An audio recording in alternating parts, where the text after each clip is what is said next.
Assalamualaikum warahmatullahi wabarakatuh.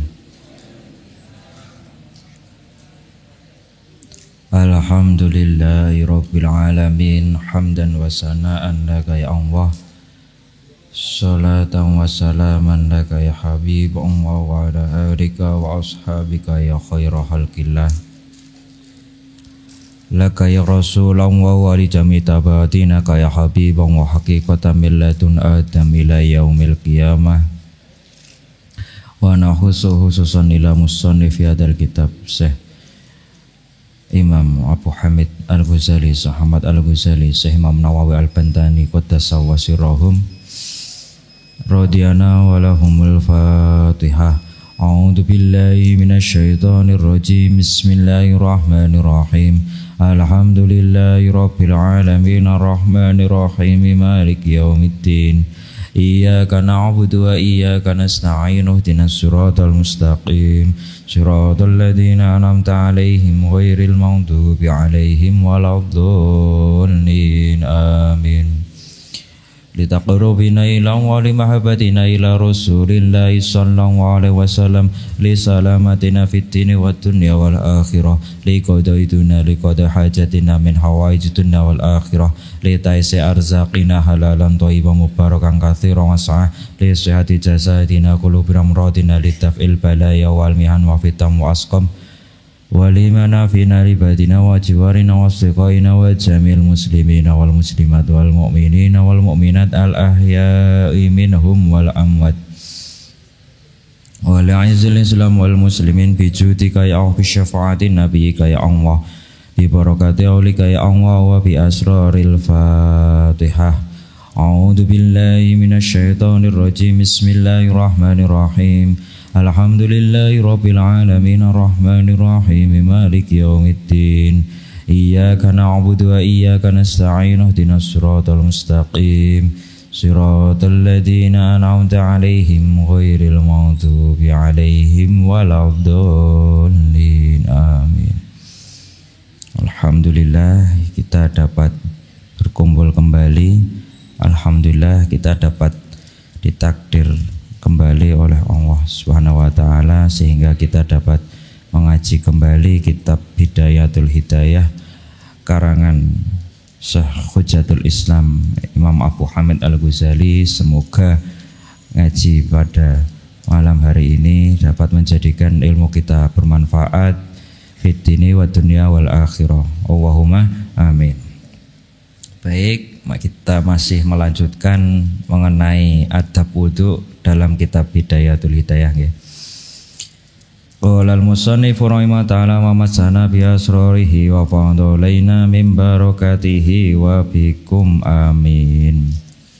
Bismillahirrahmanirrahim. Wajtanib, dan jauhilah engkau, fi wudu'ika, dalam wudu'mu, sab'an, 7 perkara. Jadi ada hal yang dihindari. Kalau kemarin ada yang kewajiban dan kesunahan dalam wudhu, ini yang perlu dihindari ya. Karena ini kadarnya ini kemakruhan dalam wudhu ya. Ada 7 hal. La tanfud, janganlah engkau mengibaskan, ya daika, kedua tanganmu, fatarussa, sehingga nyiprat nyiprat ke sapa sira almaa ing banyu. Jadi salah satu kemakruhan dalam wudhu, misal nyun sewu ketika kita sudah selesai wudhu kan sudah kena bagian wudhu-wudhunya nggih. Nah, yang dihindari, yang dimaksud Imam Ghazali, kalau kita selesai terus ngeten sehingga airnya berjatuhan. Nggih. Kalau bisa niku mboten dicipratkan, dan itu pun kalau ndak ada udzur sebaiknya jangan. Apalagi mengeringkan dengan yang lain. Tapi kalau karena udzur, misal karena kedinginan, ini udah kalau jenengan basah pun itu lagi demam kan habis kena air malah tambah sakit, lebih baik dikeringkan. Dan dikeringkannya sebaiknya dengan kain yang lain, bukan dengan pakaian kita.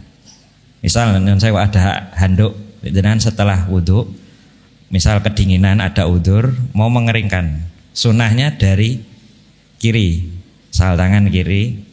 Nah, mboten digosok nggih, enggak langsung set, terus ngelap itu mboten, tapi diingat nggih, kayak napa niku, diserep kayak gitu.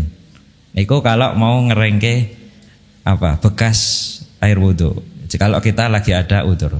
Tapi kalau lagi tidak ada udur, lebih baik napa niku biar tetap air bekas wudhu kita itu masih menjadi bekasan wudhu.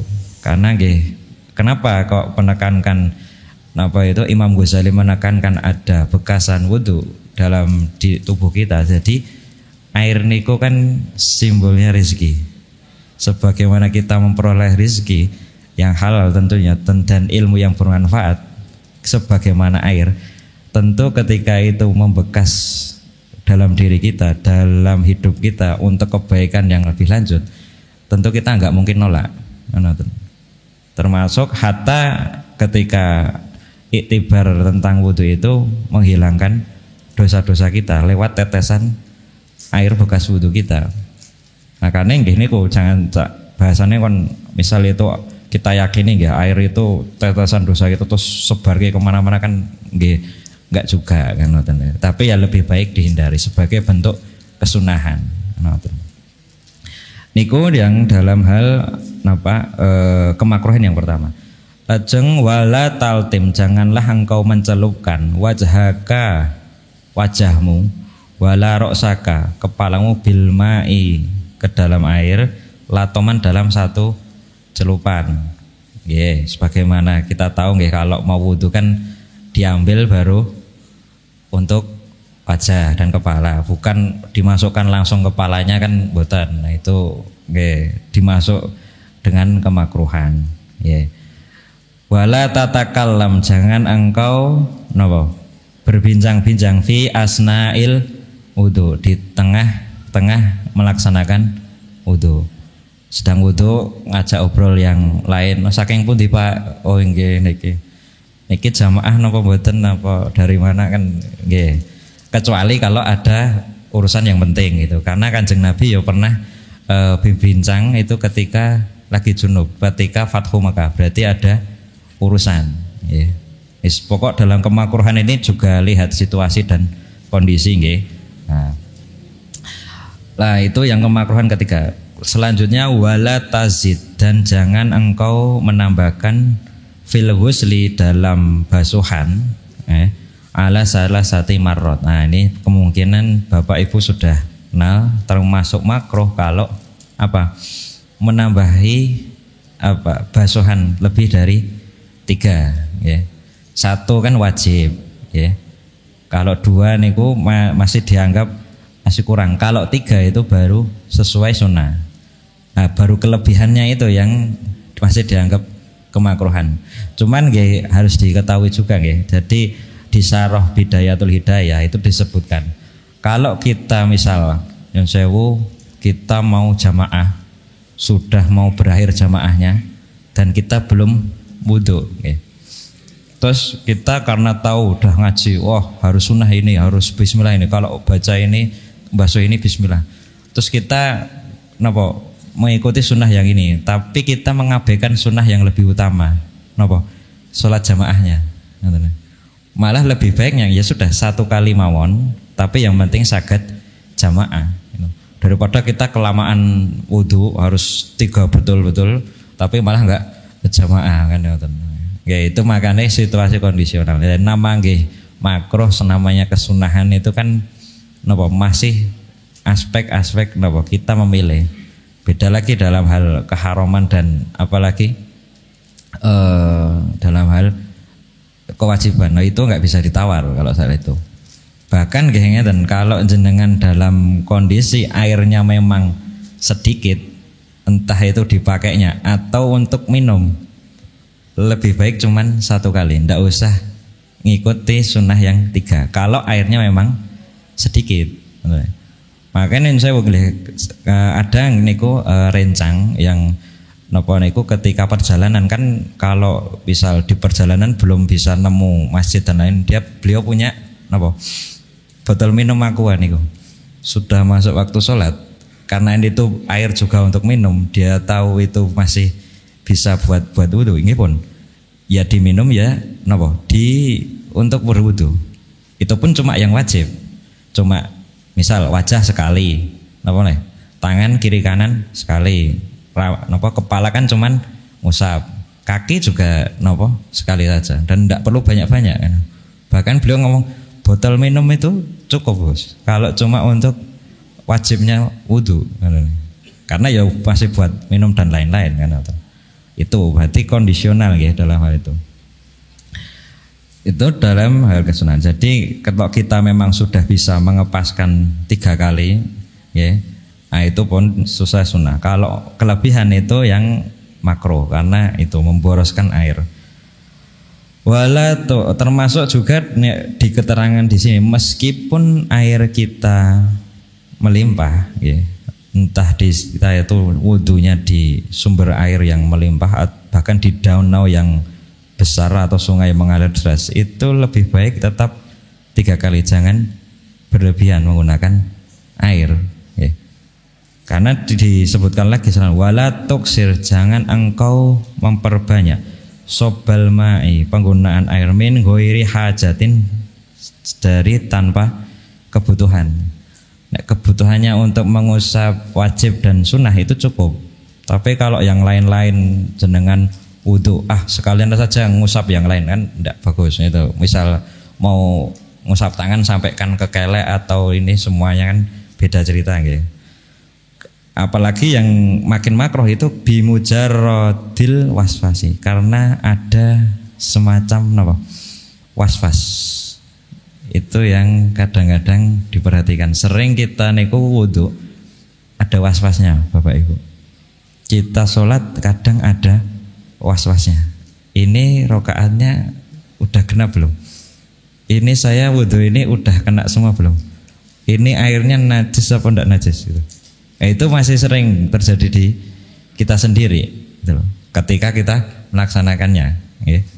Nah, kenapa kadang-kadang kita itu masih ada was-was, masih ada kekhawatiran pas kita wudhu, pas kita sholat atau dalam hal apapun.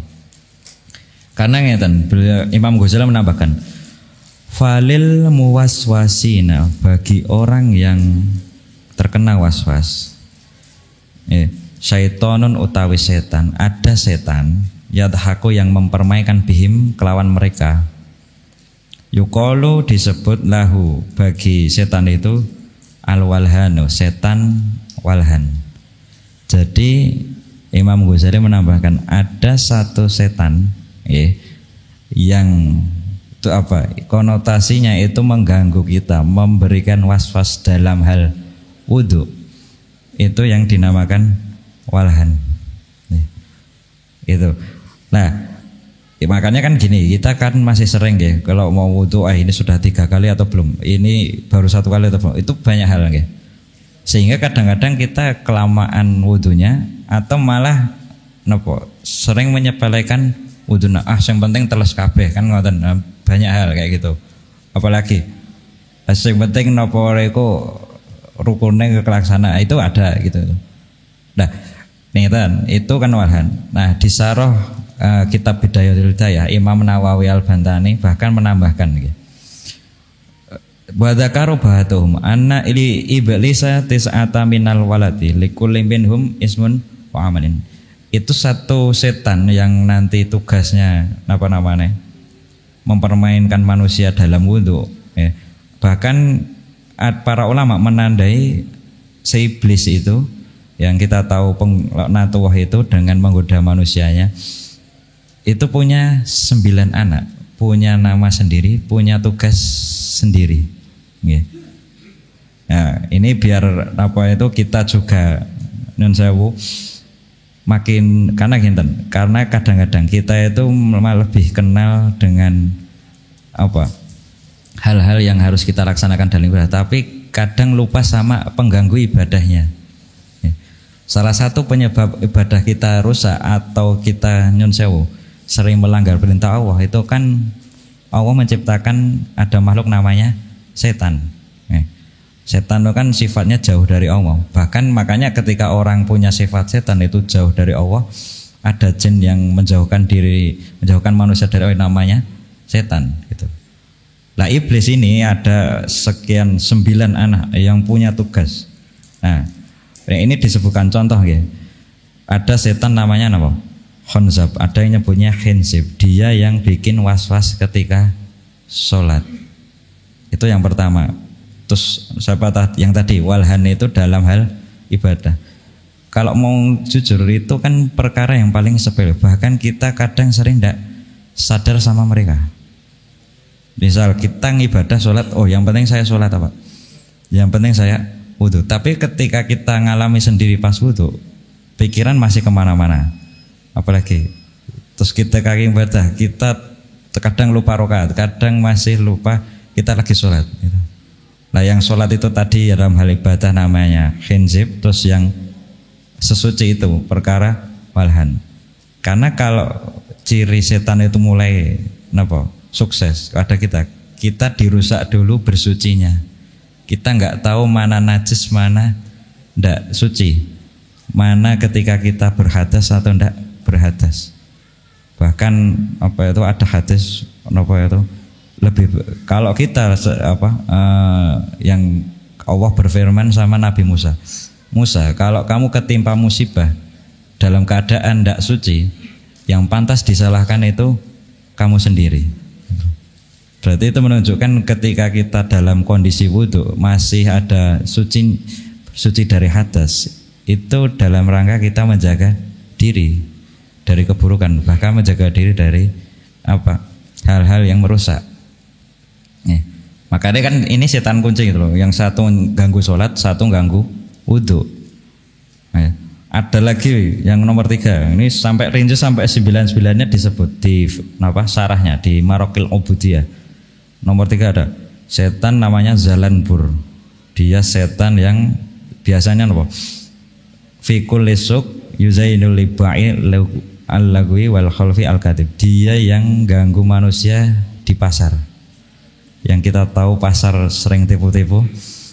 Bahkan ini gak cuma di pasar, orang terganggu sama pekerjaannya. Ini setan luarannya itu kan di dalam diri manusia ada setan masing-masing ya.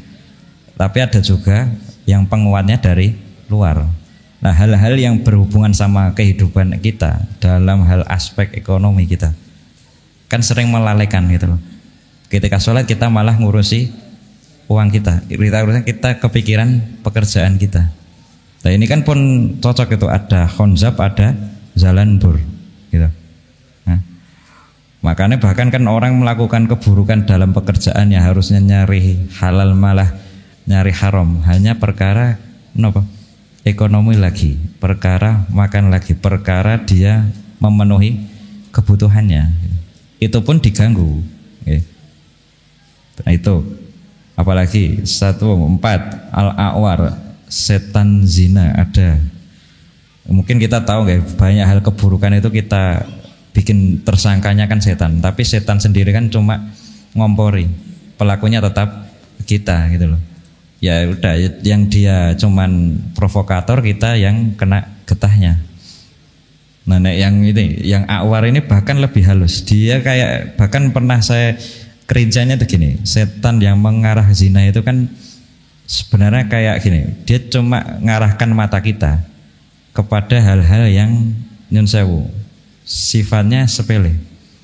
Misal kalau nyun sewu laki-laki diarahkan sama setan awar ini, setan zina itu, melihat ke lawan jenis, khususnya perempuan, pada sisi yang nyun sewu, kalau disebut di kitab itu lekuan tubuhnya.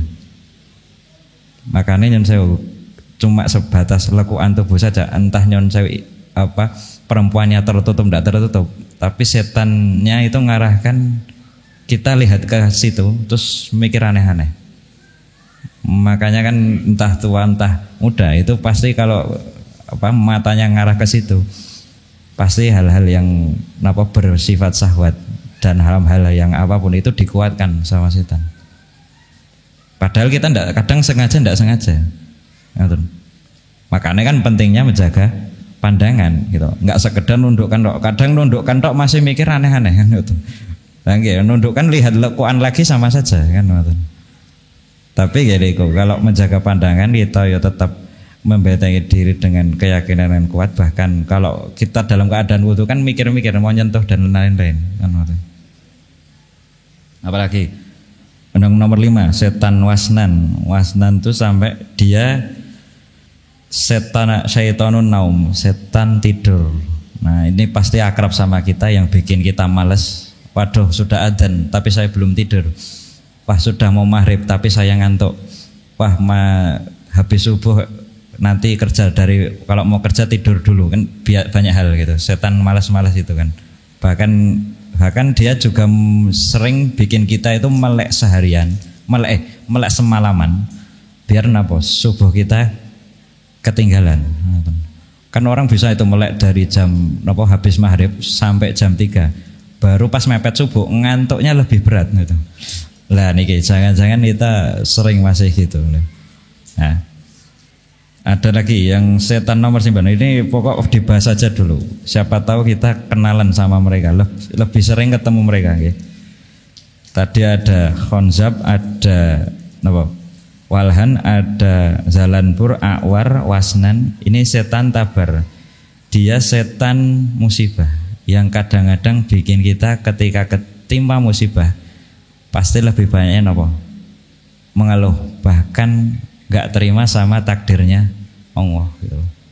Nggih, entah laki-laki perempuan itu pasti punya sifat ngeluh dan lain-lain. Nah itu kadang diperkuat kan sama setan juga. Kan makanya kan pentingnya kenapa yang dimaksudkan ketika kita terima musibah yang dibaca apa? Innalillahi wa inna ilaihi raji'un. Nggih pun lah kita kan lebih pas kena hal-hal yang enggak enak kan lebih sering bilang aduh aku meh cerita waduh kok ngene kan ngoten tok. Ndak innalillahinya ndak ada gitu. Cuma pas meninggal tok kan ndak enak gitu. Ya. Ada lagi yang sering itu setan tabar. Nah yang paling akrab lagi nyun sewu kepada bahkan untuk bapak ibu yang sudah berumah tangga, ada setan namanya dasim. Setan dasim itu bahkan setan disebut setan yang merusak rumah tangga bapak ibu. Dia bahkan kadang hinggap di makanan kita, di pakaian kita, bahkan pas mau tidur ya, atau bangun. Kan nyun sewu ada perkara sepele rumah tangga cekcok, hanya urusan makanan tidak dimakan cekcok. Banyak hal mungkin jenengan bapak-bapak yang sudah punya rumah tangga mengalami. Dan itu yang menjadi pengiring bagi kita. Bahkan makanya kan gitu. Salah satu wujudnya kenapa kadang-kadang rumah tangga niku nyun sewu agak ndak enak, ada pertengkaran. Itu kan kadang-kadang karena keduanya itu makin renggang karena tidak menuju Allah gitu loh. Berarti kita menuju Allah, misal ada suami sama istri makin menuju Allah kan sebenarnya makin dekat. Tapi kalau cuma suami natok yang ke Allah, perempuannya istrinya makin jauh dari Allah, ya makin jauh dari suaminya. Apalagi istrinya tok yang cuma menuju Allah, laki-lakinya makin jauh dari Allah, ya makin jauh lagi. Makanya kan dua-duanya kan gimana caranya makin dekat sama Allah gitu. Bagaimana kewajiban seorang suami, bagaimana kewajiban seorang istri, termasuk perkara hak dan lain-lain. Ya. Ada lagi ya setan matun, setan masud yang biasanya nyebar berita bohong. Bahkan ada setan yang nomor ke-9, setan abyad. Dia yang nanti kemampuannya itu ngadepi para nabi, para wali. Bahkan para nabi pun itu ya pasti ada setan yang tugasnya hancurkan para nabi. Untungnya kan para nabi itu dijaga sama Allah. Tapi kalau para wali kekasihnya Allah, mereka yo berusaha mati-matian dalam hal berjuang gelut sama setannya ini. Ya. Dikit bahkan kalau mungkin bapak ibu mungkin bertanya, kok dari urusan wudhu kita ngomong ke setan-setan yang lain, setan-setan yang merusak sendi-sendi kehidupan kita, sendi ekonomi, sendi rumah tangga, sendi urusan seksual dan lain-lain. Kenapa? Karena jangan-jangan hidup kita berantakan, hidup seseorang berantakan karena wudunya berantakan, karena bersucinya dia berantakan, karena ibadahnya dia berantakan. Makanya sebenarnya kita jangan heran lagi orang yang sudah bisa bersuci, sudah bisa sholat, bahkan rajin, itu kadang masih kalah urusan ekonominya, masih aur-auran urusan nafsunya, bahkan urusan dia menjaga lisannya. Karena itu setannya itu banyak. Makanya kalau mau jujur, kenapa pas sebelum ada doa sebelum kita mau cuci tangan pas mau wudu, Robbi a'udzubika min hamazatis syayatin wa a'udzubika Robbi ayahdurun gitu. Setannya banyak gitu loh. Kalau kita seringnya a'udzubillahi minasyaitonir rajim, setannya satu. Kalau a'udzubika min hamazatis syayatin, syayatin itu banyak kan itu loh. Dari segi yang lain-lain. Makanya bahkan kalau mau jujur, kenapa wudu itu juga menjaga diri kita dari keburukan, karena kalau kita melakukan kebaikan tanpa adanya kesucian dan niat yang baik, maka itu bisa jadi bukan kebaikan yang bisa terus-terusan. Makanya ada sunnahnya juga, dawamul wudu. Jadi kalau kita punya kebiasaan, maksudnya melanggengkan wudu itu bukan ketika kita udah wudu terus nahan kencing dan lain-lain itu sampai sekuat kan enggak. Tapi kalau kita udah membiasakan lebih dalam hal apapun digunakan untuk wudu, kita mau kerja masih ada wudu gitu. Kita kayak masih merasa saya masih suci dari hadas kecil gitu. Ya kalau masih batal ya sudah wudu lagi. Semampunya. Nah itu kan dalam rangka kita sendi-sendi kehidupan kita itu dijaga oleh Allah. Bahkan kita juga mensyukuri rezeki Allah berupa apa? Cuman air gitu. Gunakannya cuma 3 kali basuhan gitu. Nggak boleh boros juga. Makanya kita juga nggak mungkin dalam hal wudu yang benar itu nggak mungkin dolim sama air. Kalau kita udah nggak dolim sama air, kita nggak mungkin dolim pada diri sendiri apalagi orang lain. Mungkin itu dulu yang bisa. Terakhir ada kemakruhan yang lain. Ini yang mungkin masih jarang di kita seperti ini. Wala tatawaddo, jangan berwudu bima ilmusammasi, dengan air yang kena panas terik matahari. Wala min awainil sufriya, atau jangan juga wudu dengan air yang dari wadah kuningan. Lebih baik dengan bahan yang lain. Ya nyun sewu kan kadang-kadang kalau banyak para sahabat atau zaman Nabi itu air musammas, air yang dipanaskan matahari itu menyebabkan penyakit kulit gitu. Jadinya itu yang dimakruhkan. Artinya kita menggunakan air itu yang kita tahu air mutlak, dia bisa suci dan mensucikan. Nah itu yang menjadi target kita kalau kita wudu. Fahadhis sab'atu, inilah 7 perkara al makruhatun yang makruh fil wudu'i, dalam hal wudu. Sebagaimana kita tahu meskipun kita mungkin tahunya makruh itu kalau tidak kalau dilaksanakan tidak apa-apa, atau ditinggalkan mendapat pahala. Tapi ingatan begitu pula kalau kita tidak melaksanakan kemakruhan pun itu kan juga bagian dari imtisal awamirillah, kita juga melaksanakan perintahnya Allah gitu.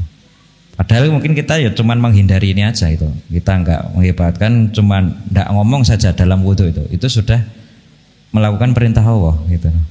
Betapa enaknya kita di segi kehidupan kita itu makin banyak hal ibadah yang sebenarnya kecil kita laksanakan. Tapi itu kalau tidak dibiasakan nggih sewu, itu makin susah.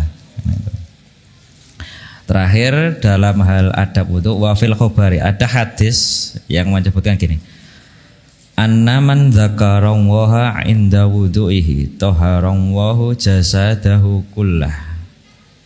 Sesungguhnya siapapun yang menyebut nama Allah, mengingat Allah 'inda wudu'ihi, ketika wudunya.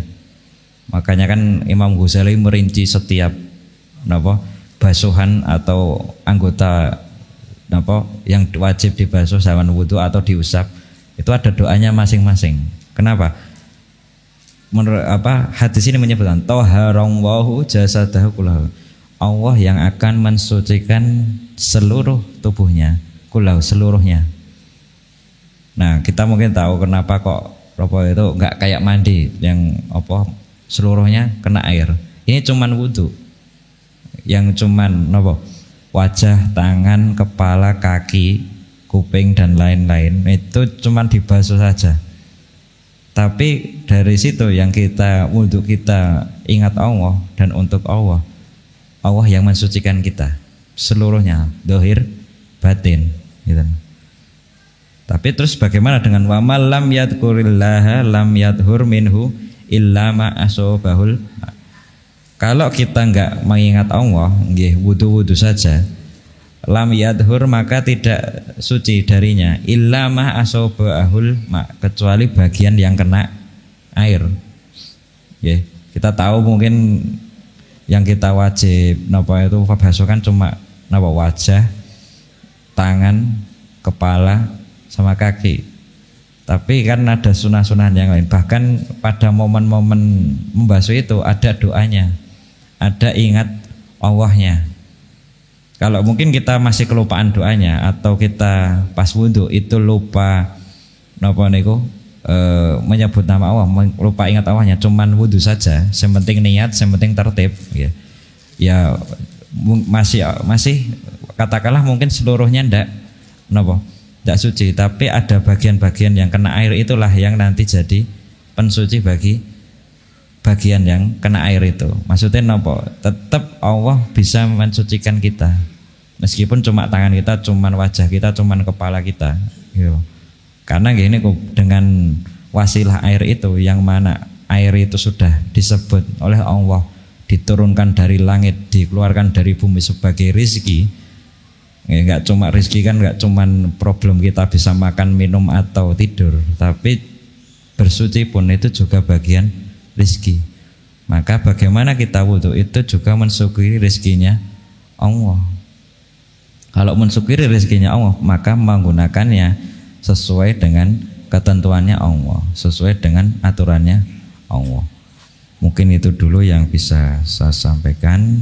Semoga bisa bermanfaat dan kita amalkan, bahkan ilmunya semoga menjadi berkah bagi diri kita maupun keluarga kita dan seluruh keturunan kita. Allahumma amin. Wa yaqul haq wa yatasabil. Assalamualaikum.